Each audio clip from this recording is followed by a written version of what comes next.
Hi అండి, welcome to our channel. ఇంతకు ముందు వీడియోలో మా అత్తయ్య గారు చేసిన అప్పడాలు అలానే సగ్గుబియ్యం వడియాలు వీడియో అయితే చూపించాను కదా. ఈ రోజు మా అత్తయ్య గారు అయితే మా కోసం స్పెషల్ గా వేరే ఐటమ్ అయితే ప్రిపేర్ చేస్తున్నారు. అదేంటంటే బియ్యం పిండి వడియాలు. ఈ బియ్యం పిండి వడియాలు అయితే అందరికి తెలిసిందే, అందరూ చేసేలా కాకుండా ఈ రోజు మా అత్తయ్య గారు అయితే స్పెషల్ గా ప్రిపేర్ చేస్తున్నారు.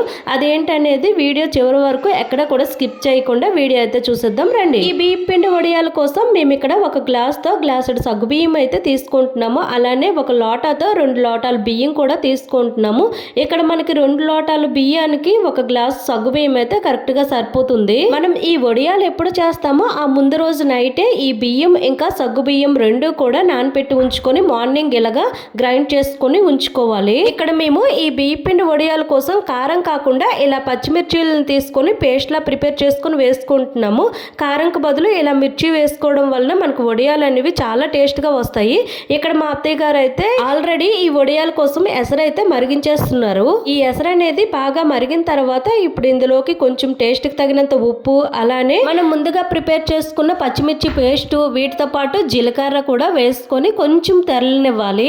ఇలా తెరలిన తర్వాత మనం గ్రైండ్ చేసుకున్న పిండి ఉంటుంది కదా, ఆ పిండిని అయితే గరిటతో కలుపుకుంటూ ఈ విధంగా వేసుకోవాలి. లేదంటే మాత్రం వండలు కట్టేస్తుంది. కొంచెం కొంచెం వేసుకుంటూ ఇక్కడ చూపించిన విధంగా మొత్తం కలుపుకోవాలి. ఇలా పిండి అంతా వేసుకున్న తర్వాత ఈ ముద్ద మనకు చిక్కగైనంత వరకు కూడా ఇలా కలుపుతూ ఉండాలి, లేదంటే అడుగు మాడిపోతుంది. ఇక్కడ మనకి పిండి అయితే చిక్కగా అయింది కదా, వడియాల కోసం పిండి అయితే రెడీ అయిపోయినట్లే. ఇప్పుడు ఏం చేయాలంటే కవర్ల పైన అయినా లేదంటే క్లాత్ పైన అయినా సరే ఈ విధంగా మనకి ఏ సైజు నచ్చితే ఆ సైజు చిన్న చిన్న వడియాలుగా అయితే పెట్టుకోవాలి. ఈ పిండి వడియాలు ఏంటంటే కవర్ల పైన పెట్టామంటే చాలా ఈజీగా వచ్చేస్తాయి. అదే క్లాత్ పైన పెట్టామంటే క్లాత్ తడిపేసి వడియాలు తీస్తే ఈజీగా వచ్చేస్తాయి. ఈ పిండి వడియాలతో పాటు అలానే మా అత్తయ్య గారు ఏంటంటే జంతిక వడియాలు కూడా పెడతానని ఇంకొంచెం పిండిని అయితే ప్రిపేర్ చేస్తున్నారు. ఈ జంతిక వడియాలకి ఏంటంటే పిండి అనేది చాలా చిక్కగా రావాలి. అప్పుడే మనకి ఈ జంతిక వడియాలు అనేది చాలా టేస్ట్ గా వస్తాయి. ఇక్కడ మనకి పిండి అయితే ప్రిపేర్ అయిపోయింది కదా, మనకి జంతికల గొట్టం ఉంటుంది. ఆ జంతికల గొట్టంలో స్టార్ టైప్ షేప్ ది ఉంటుంది కదా, దాంతో మనం ఏ సైజు నచ్చితే ఆ సైజు ఈ విధంగా జంతికల్లో అయితే ప్రిపేర్ చేసుకోవాలి.